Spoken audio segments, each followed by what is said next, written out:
ನಾವು ಭಾರತೀಯ ಕೃಷಿಕ ಸಭಾ ಸಂಘಟನೆ ರಾಜ್ಯಾದ್ಯಂತ ಹಲವಾರು ರೈತ ಪರ ಕಾರ್ಮಿಕ ಸಂಘಟನೆಯ ಸಹಯೋಗದೊಂದಿಗೆ ಕೃಷಿ ಉತ್ಪನ್ನ ಮಾರುಕಟ್ಟೆ ನಾವು ಧರಣಿನ ಪ್ರಾರಂಭ ಮಾಡ್ತೀವಿ. ಸರ್ಕಾರಿಯ APMC ಮಾರುಕಟ್ಟೆ ಉಳಿಸಬೇಕು, ಖಾಸಗಿ ತರಕಾರಿ ಮಾರುಕಟ್ಟೆಯನ್ನು ಬಂದ್ ಮಾಡಿಸ್ಬೇಕಂತೇಳಿ ಅವಿರತವಾಗಿ ಧರಣಿ ಮಾಡ್ತೀವಿ.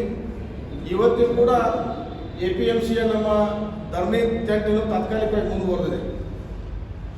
ಅದರ ಪರಿಣಾಮವಾಗಿ ನಾವು ಇವತ್ತಿನ ಹಲವಾರು ಆಯಾಮಗಳಲ್ಲಿ ಪ್ರತಿಭಟನೆ ಧರಣಿಯನ್ನು ಮುಂದುವರಿಸಿಕೊಂಡು ಕಾನೂನಾತ್ಮಕವಾಗಿ ಕೂಡ ನಾವು ಧರಣಿಯನ್ನು ಮುಂದುವರಿಸಿದ್ವಿ.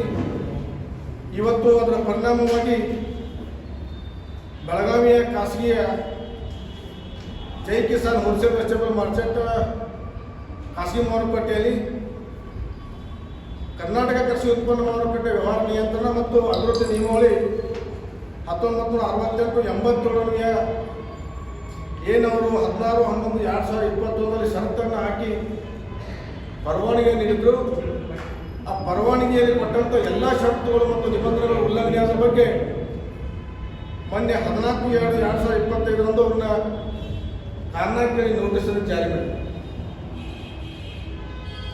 ಇದು ಆ ಖಾಸಗಿ ಸಂಸ್ಥೆ ನಡೆದಂಥ ಒಂದು ದಬ್ಬಾಳಿಕೆ, ಅಂದರೆ ಅದರ ಮೇಲೆ ಸರ್ಕಾರದ ನಿಯಂತ್ರಣ ಇದರಿಂದಾಗಿ ಅವರು ತಮ್ಮ ಅನಿಯಂತ್ರಿತ ಕಾನೂನುಬಾಹಿರನ್ನು ಮುಂದುವರಿಸಿದ್ದಾಗಿ ನಾವು ಸತತವಾಗಿ ಧರಣಿಯನ್ನು ಮಾತ್ರ ಸರ್ಕಾರ ಗಮನ ಸೆಳೆದಿದ್ದೀವಿ.